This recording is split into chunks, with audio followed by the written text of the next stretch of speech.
সুখ আট্টালিকায় নেই, সুখ আছে কৃতজ্ঞ হৃদয়ে, শান্ত মনে।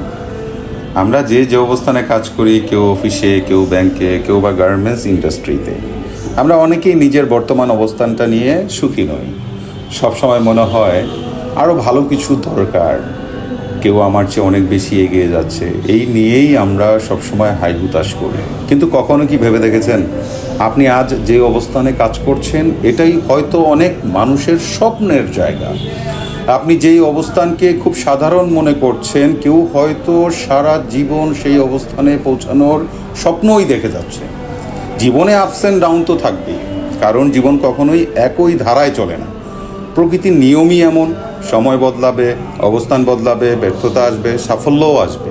এই বাস্তবতাকে মেনে নিয়েই কৃতজ্ঞ হতে হয়, ভালো থাকার চেষ্টা করতে হয়।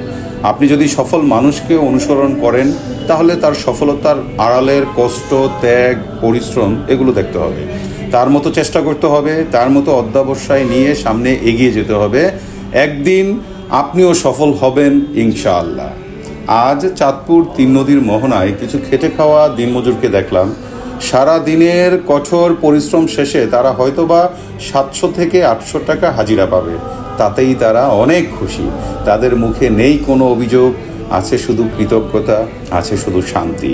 আর আমরা অনেকেই প্রতিষ্ঠিত হওয়ার পরও শান্তি পাই না, ঘুম আসে না, কারণ সুখ টাকা পয়সার মধ্যে নেই, সুখ আট্টালিকায় নেই, সুখ আছে কৃতজ্ঞ হৃদয়ে, শান্ত মনে। আপনি শুধু মন থেকে কৃতজ্ঞ হতে শিখুন, দেখবেন জীবন অনেক সহজ লাগবে, অনেক শান্তি পাবেন, আর নিশ্চিন্তে ঘুমাতে পারবেন সত্যিকারের শান্তির ঘুম।